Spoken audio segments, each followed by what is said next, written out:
Hi friends, welcome to me and my life. இன்னைக்கு நம்ம சேனல்ல உங்களுக்கு பிடிச்ச மாதிரி ரொம்பவே யூஸ்ஃபுல்லான வீடியோ தான் நான் உங்களோட ஷேர் பண்ணிக்க போறேன். உங்களோட வீடு எப்பவும் கிளீனா இருக்கிறது உங்களுக்கு ரொம்ப பிடிக்குமா? அதே மாதிரி உங்களோட கிளீனிங் வேலைகள் ஜாஸ்தியா இருக்கக்கூடாது அப்படின்னு நினைக்கிறவங்களா நீங்க? அப்போ இந்த வீடியோ உங்களுக்கு ரொம்பவே யூஸ்ஃபுல்லா இருக்கும். இந்த வீடியோல நான் ஷேர் பண்ணக்கூடிய குட்டி குட்டி டிப்ஸை நீங்க ரெகுலரா ஃபாலோ பண்ணீங்கனாலே உங்க வீடு எப்பவுமே கிளீன் அண்ட் ஆர்கனைஸ்டா இருக்கும். அது மட்டும் இல்லாம உங்களோட கிளீனிங் வேலைகளும் ஜாஸ்தியா இருக்காது. வாங்க அந்த யூஸ்ஃபுல்லான டிப்ஸ் என்ன அப்படின்றத வீடியோக்குள்ள போய் பார்த்து தெரிஞ்சுக்கலாம். இந்த வீடியோல நான் ஷேர் பண்ணக்கூடிய குட்டி குட்டி டிப்ஸ் எல்லாமே எங்களோட மேரேஜ்க்கு அப்புறம் நான் ரொட்டீனாக ஃபாலோ பண்ணக்கூடிய விஷயங்கள். இந்த மாதிரி நான் ரொட்டீனாக ஃபாலோ பண்ண ஆரம்பித்ததுக்கப்புறம் என்னோட க்ளீனிங் வேலைகளே பார்த்தீங்கன்னா ரொம்ப ரொம்ப ஈஸி ஆயிடுச்சு. எப்போவுமே இந்த ரூம் க்ளீன் பண்ணலையா, இந்த விஷயத்தை நம்ம இன்னும் க்ளீன் பண்ணாமல் வச்சுருக்கோமா, இந்த க்ளீனிங் வேலை பெண்டிங்கில் இருக்கா அப்படின்னு நான் நினச்சதே கிடையாது. அதுக்கு ரீசன் என்ன அப்படின்னு பார்த்தீங்கன்னா, நான் என்னோட க்ளீனிங் வேலைகளை ஷெடியூல் பண்ணி பிரித்து வச்சு தான் பார்ப்பேன். அதாவது டெய்லி, வீக்லி, மந்த்லி அப்படின்னு சொல்லி ஒரு ஷெடியூல் போட்டு வச்சுருப்பேன். அதுபடி நான் ஃபாலோ பண்ணிட்டு இருக்கிறதுனால எனக்கு கிளீனிங்க்குன்னு தனியாக ஒரு டைம் ஸ்பெண்ட் பண்ணுற மாதிரியான ஃபீலிங் எப்பவுமே இருந்தது கிடையாது. அதே மாதிரி எந்த வேலைகளும் பெண்டிங்கில் இருந்தது கிடையாது. இந்த வேலையை முடிக்கலையே, இதை இன்னைக்குள்ளே முடிக்கணுமே அப்படின்னு சொல்லி ஸ்ட்ரெஸ் ஆகி எப்பவும் வேலை பார்க்க மாட்டேன். அதுக்கு காரணம் நான் இந்த மாதிரி ஷெடியூல் பண்ணி என்னோட வேலைகளை ஃபாலோ பண்ணுறது தான். ஸோ உங்களோட வேலைகள் உங்களுக்கு எப்படி வசதியாக இருக்குமோ அதுக்கு தகுந்த மாதிரி ஷெடியூல் பண்ணிக்கோங்க.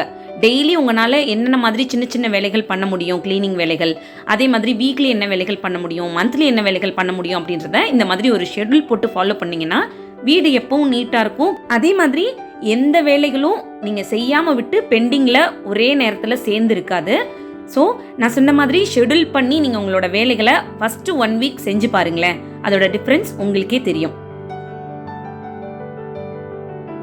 அடுத்ததான் நான் ரெகுலராக ஃபாலோ பண்ணக்கூடிய விஷயம் என்ன அப்படின்னு பார்த்தீங்கன்னா, நான் சமையல் பண்ணிட்டு இருக்கும் போதே பாதிக்கு பாதி கிளீனிங் வேலைகளாக இருக்கட்டும், கிச்சனில் இருக்கக்கூடிய சில வேலைகளாக இருக்கட்டும், அது எல்லாத்தையுமே முடிச்சிருவேன். நான் நிறைய வீடியோஸில் சொல்லியிருப்பேன். என்னோட கிச்சன் வேலைகள், அதாவது சமைக்கிற வேலைகள் நடந்துட்டு இருக்கும் போதே கிச்சன் கவுண்டர் டாப் க்ளீன் பண்ணுறது, அடுத்த நாளைக்கு தேவையான காய்கறிகளை நறுக்கி வைக்கிறது, அப்படி இல்லைன்னா அந்த வீக் தேவையான இஞ்சி பூண்டு பேஸ்ட் அரைச்சி வைக்கிறது, இந்த மாதிரி சின்ன சின்ன விஷயங்கள் இருக்கும் இல்லையா, அது எல்லாத்தையும் சமையல் பண்ணிட்டு இருக்கும்போதே சைட் பை சைடாக செஞ்சுருவேன். இப்போ கூட பாருங்களேன், எனக்கு ஸ்டவ்வில் ஒரு சின்ன சமையல் வேலை போயிட்டுருக்கு. பட் சைடில் அந்த டைம் எனக்கு கொஞ்சம் ஃப்ரீயாக இருக்கும். அது ஒரு பக்கம் வெந்துட்டுருக்கோம், இந்த பக்கம் நம்ம சும்மா தான் இருப்போம் அந்த டைம். ஸோ அந்த டைமில் நாளைக்கு தேவையான கீரை கொஞ்சம் இருந்துச்சு, அது எல்லாத்தையும் க்ளீன் பண்ணி ஒரு பவுலில் எடுத்து வச்சுருக்கேன். அடுத்ததான் நாளைக்கு சட்னிக்கு, குழம்புக்கு தேவையான அந்த தேங்காயெலாம் இருக்கும் பார்த்தீங்களா, அது எல்லாத்தையும் தனித்தனி பீசஸாக எடுத்து ஒரு பாக்ஸில் போட்டு வச்சுருவேன். ஸோ இதெல்லாம் ரொம்ப சின்ன சின்ன வேலைகள் தான். இதை இந்த மாதிரி நம்ம சமையல் பண்ணிகிட்டு இருக்க டைமில் சைடில் ஒரு டைம் கிடைக்கும் பாருங்கள், அப்போ செஞ்சு வச்சிட்டோம் அப்படின்னா நாளைக்கு நம்ம சமையல் பண்ணும்போது உட்காந்து அதை தனியாக தேங்காய் எடுக்கிற வேலை, கீரை க்ளீன் பண்ணுற வேலை அப்படின்னு தனியாக ஒரு வேலை சேர்ந்துருக்காது. இன்றைக்கே நம்ம இதெல்லாம் முடிச்சு வச்சுருந்தனால டக்கு டக்குன்னு எடுத்து நாளைக்கு சமையலுக்கு இதெல்லாம் யூஸ் பண்ணிக்கலாம். ஸோ இது மட்டும் இல்லாமல் கிளீனிங் வேலைகள் ஏதாவது இருந்துச்சு அப்படின்னாலும் சைட் பை சைடாகவே செஞ்சு முடிச்சிருவேன். எனக்கு கிளீனிங்க்கு ஒரு அக்கா வருவாங்க, அவங்களும் க்ளீன் பண்ணி கொடுப்பாங்க. பட் இருந்தாலும் நானே க்ளீன் பண்ணுற மாதிரியான சில விஷயங்கள் வச்சுருப்பேன். அதை வேறு யார்கிட்டையும் கொடுக்க மாட்டேன், நானே தான் க்ளீன் பண்ணி வைப்பேன். அப்போ தான் எனக்கு கொஞ்சம் சாட்டிஸ்ஃபேக்ஷனாக இருக்கும். ஸோ அந்த மாதிரி க்ளீனிங் ஐட்டம்ஸாக இருக்கட்டும், அதே மாதிரி சமையல் பண்ணிக்கிட்டு இருக்கும்போதே உடனே க்ளீன் பண்ணி வைக்கிற மாதிரியான சில பொருட்கள் இருக்கும். அதெல்லாம் அப்பப்போ க்ளீன் பண்ணி வச்சாதான் அந்த க்ளீனிங் வேலைகள் ஈஸியாக இருக்கும். அதை அப்படியே போட்டு வச்சு ஈவினிங் டைம்லேயோ இல்லை அடுத்த நாளோ க்ளீன் பண்ணுறோம் அப்படின்னா அதை க்ளீன் பண்ணுற வேலையே நம்மளுக்கு ஜாஸ்தி ஆயிரும். அது மட்டும் இல்லாமல் அந்த க்ளீன் பண்ணுறதுக்கான டைமும் பார்த்தீங்கன்னா ஜாஸ்தியாக எடுக்கும். ஸோ இதெல்லாம் அவாய்ட் பண்ணணும், நம்மளோட டைமும் சேவ் பண்ணணும் அப்படின்னா உடனே சமையல் பண்ணிட்டு இருக்கும்போதே சைட் பை சைடாக இந்த மாதிரி சின்ன சின்ன க்ளீனிங் வேலைகள்லாம் இருக்கும்ல, அதெல்லாம் நம்ம முடிச்சிடலாம். அதுக்கெல்லாம் ஒரு 5 நிமிஷம் தான் ஆகும். டக்கு டக்குன்னு நம்ம முடிச்சு வைக்கிற மாதிரியான வேலைகளாக தான் இருக்கும். பட் அதெல்லாம் போட்டு வச்சோன்னு வைக்கிங்களேன், சமையல் முடிச்சுட்டு திரும்பி பார்த்தீங்கன்னா அந்த கிளீனிங்க்கு மட்டுமே தனியாக ஒரு 1/2 an hour ஸ்பெண்ட் பண்ணுற மாதிரி இருக்கும். ஸோ அதனால இந்த மாதிரி சைட் பை சைடாக உங்களால் முடிஞ்ச அளவுக்கு என்ன மாதிரி கிளீனிங் வேலைகள் பண்ண முடியுமோ, இல்லை அடுத்த நாளைக்கு தேவையான ஏதாவது விஷயங்கள் ப்ரிப்பேர் பண்ணி வைக்க முடியும் அப்படின்னா அதெல்லாம் அப்பப்போ ப்ரிப்பேர் பண்ணி வச்சுக்கிட்டிங்கன்னா உங்களோட டைமும் சேவ் ஆகும், ப்ளஸ் உங்களோட கிளீனிங் வேலைகளும் ஜாஸ்தியாக இருக்காது. நீங்கள் இப்போ தான் புதுசாக இந்த மாதிரி க்ளீனிங் வேலைகள்லாம் கற்றுக்கக்கூடிய பிகினர்ஸாக இருக்கீங்க அப்படின்னா ஸ்டார்டிங்கில் இந்த விஷயங்கள்லாம் கொஞ்சம் கஷ்டமாக இருந்தாலும் ரொட்டீன் பண்ணதுக்கப்புறம் இது ஒரு வேலை மாதிரியே இருக்காது, அவ்வளோ ஈஸியாக இருக்கும். அடுத்து நான் சொல்ல போகிறது ஒரு சின்ன விஷயந்தான், பட் இதை நம்ம ரெகுலராக ஃபாலோ பண்ணணும். இது என்னென்னா, நம்ம வீட்டில் சில நேரங்களில் பார்த்தீங்கன்னா ஒரு சில பொருட்கள் வந்து அதுக்கான இடத்துல இல்லாமல் சம்மந்தம் இல்லாத ஒரு இடத்துல இருக்கும். ஃபார் எக்ஸாம்பிள் சொல்கிறேனே, இப்போ ஏதாவது ஒரு நோட் புக்ஸ் எடுத்துகிட்டு போய் ஒரு ஒரு சில விஷயங்கள் எழுதுறதுக்காக உட்காடுறோம் டைனிங் டேபிள்னு வச்சுக்கோங்க. அதை எழுதி முடிச்சுட்டு அங்கேயே போட்டுடுறது.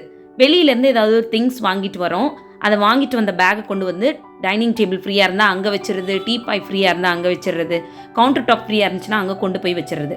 அப்புறம் குளிச்சுட்டு வர்ற டவலை கொண்டு போய் அதுக்கான இடத்துல காயப்படாமல் இந்த மாதிரி சேர் ஏதாவது ஃப்ரீயாக இருந்துச்சுன்னா அங்கே கொண்டு போய் போட்டுருவோம். இப்படி நம்ம செய்யக்கூடிய விஷயங்கள்லாம் பார்த்தீங்கன்னா சம்மந்தமில்லாத ஒரு இடத்துல இருக்கும். அதனால அந்த வீடு பார்த்தீங்கன்னா எவ்வளோ நீட் பண்ணி வச்சாலும் பார்க்குறதுக்கு ரொம்ப மெஸ்ஸியாக இருக்கும்.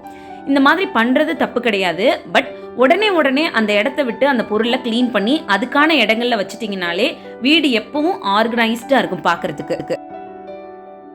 அடுத்து நான் சொல்லக்கூடிய ஒரு சின்ன டிப் என்ன அப்படின்னா, நான் இதுக்கு முன்னாடி ஷேர் பண்ண டிப் மாதிரி தான், பட் அதில் ஒரு சின்ன மாற்றம் இருக்குது. என்னன்னா, எடுத்த பொருளை எடுத்த இடத்துல வைக்கிறது. இதனாலேயே நிறைய வீட்டில் ப்ராப்ளம்ஸ் வரும். டெய்லியும் எடுத்த பொருளை எடுத்த இடத்துல வைக்க மாட்டேன், அந்த பொருளை நான் தேடுற மாதிரி இருக்குது அப்படின்னு சொல்லிட்டு நிறைய வீட்டில் இதை வச்சே பிரச்சனைகள் வரும். அதுவும் மார்னிங் டைமில் ரொம்ப டென்ஷனாக இருக்கும் வீட்டில் இருக்கவங்களுக்கு. ஸோ அதனால் எப்போவுமே எந்த பொருள் எடுத்தீங்கனாலும் மறக்காமல் எடுத்த இடத்துல திரும்ப கொண்டு போய் வச்சிட்டிங்கன்னா உங்களோட க்ளீனிங் வேலைகள் வந்து பாதிக்கு பாதி கம்மியாயிடும். அப்படி இல்லை, வீட்டில் யாராவது இந்த க்ளீனிங் வேலைகள் பார்க்குறாங்க, அம்மாவோ அக்காவோ வீட்டில் இருக்கவங்க பெரியவங்க யாரோ பார்க்குறாங்க அப்படின்னாலும் அவங்களோட க்ளீனிங் வேலைகளை நீங்கள் கம்மி பண்ணி கொடுக்குறீங்கன்னு நினச்சிக்கோங்க. வீட்டில் எந்த பொருளை எங்கேருந்து எடுத்தோமோ அதே இடத்துல திரும்ப வச்சிட்டிங்கன்னா வீடு ஆர்கனைஸ்டாகவும் இருக்கும், எந்த பொருள் எங்கே இருக்குது அப்படின்றது நம்மளுக்கு ஞாபகமாகவும் இருக்கும். அடுத்து நம்ம பார்க்க போகிற டிப்ஸ் என்னென்னா, நம்ம வீட்டுக்கு புதுசாக ஏதாவது ஒரு திங்ஸ் வாங்க போகிறோம் அப்படின்னா அந்த திங்ஸ் வாங்கிட்டோன்னா அதை வைக்கிறதுக்கான ஸ்பேஸ் நம்ம வீட்டில் இருக்கா அப்படின்னு டிசைட் பண்ணிவிட்டு வாங்கணும்.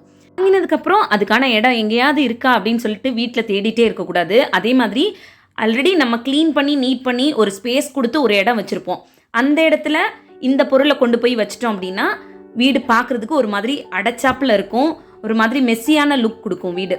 ஸோ அதனால நம்ம புதுசாக வாங்கக்கூடிய பொருளுக்கு வீட்டில் இடம் இருந்துச்சுன்னா மட்டும் அந்த பொருளை வாங்கக்கூடிய ஹேபிட்டை வச்சுக்கிறது ரொம்ப நல்லது. அடுத்து நம்ம பார்க்க போகிற டிப் என்னென்னா, நம்மளால் ரெகுலராக க்ளீன் பண்ணி மெயின்டைன் பண்ண முடியாத ஒரு பொருளை வீட்டில் கொண்டு வந்து வைக்கிறது. அதாவது ஃபார் எக்ஸாம்பிள் சொல்கிறேனே, ஒரு டெக்கர் ஐட்டம் வீட்டில் வந்து வாங்கி வைக்கிறோன்னு வச்சுக்கோங்க.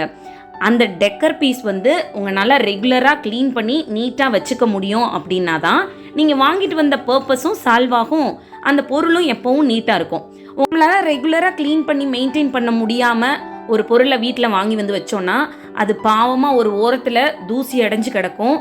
அது நம்ம வீட்டையும் அழுக்காகின மாதிரி காட்டும், அந்த பொருள் வாங்கினதுக்கான பர்பஸும் சால்வ் ஆயிருக்காது. நான் சொன்ன மாதிரி ஒரு டெக்கரேஷனுக்காக அந்த பொருளை வாங்கிட்டு வந்து வச்சுருக்கோம் அப்படின்னா அது டெக்கர் பீஸ் மாதிரியே இருக்காது, அது ஒரு பக்கம் தூசி அடைஞ்சு பார்க்குறதுக்கே ரொம்ப அழுக்காக இருக்கும். ஸோ அதனால் நம்மளால் ரெகுலராக க்ளீன் பண்ணி ஒரு பொருளை மெயின்டைன் பண்ண முடியும் அப்படின்னா மட்டும் இந்த மாதிரி இருக்கக்கூடிய பொருட்களை நம்ம தாராளமாக வீட்டில் வாங்கி வைக்கலாம். அவ்வளோதான், இந்த வீடியோ இதோட முடியுது. நம்ம இந்த மாதிரி குட்டி குட்டி விஷயங்கள் வந்து ரெகுலராக ஃபாலோ பண்ணும்போது நம்மளோட வீடு எப்போவுமே க்ளீனாகவும் இருக்கும், க்ளீனிங் வேலையிலும் ஜாஸ்தியாக இருக்காது. ஸோ இந்த சின்ன சின்ன டிப்ஸ் எல்லாம் உங்களுக்கு யூஸ்ஃபுல்லாக இருந்திருக்கும் அப்படின்னு நினைக்கிறேன். யூஸ்ஃபுல்லாக இருந்துச்சுன்னா மறக்காமல் வீடியோ கீழே இருக்க லைக் பட்டனை கிளிக் பண்ணுங்கள். நீங்கள் இப்போ தான் ஃபர்ஸ்ட் டைம் நம்மளோட சேனலை பார்த்துட்ருக்கீங்க அப்படின்னா கீழே இருக்க ரெட் கலர் சப்ஸ்கிரைப் பட்டனை கிளிக் பண்ணி சப்ஸ்கிரைப் பண்ணிக்கோங்க. பக்கத்தில் வர பெல் ஐக்கானை கிளிக் பண்ணி ஆல் பட்டனை கிளிக் பண்ணி செட் பண்ணி வச்சுக்கோங்க. இன்னொரு யூஸ்ஃபுல்லான வீடியோவில் நான் மீட் பண்ணுறேன். தேங்க்யூ.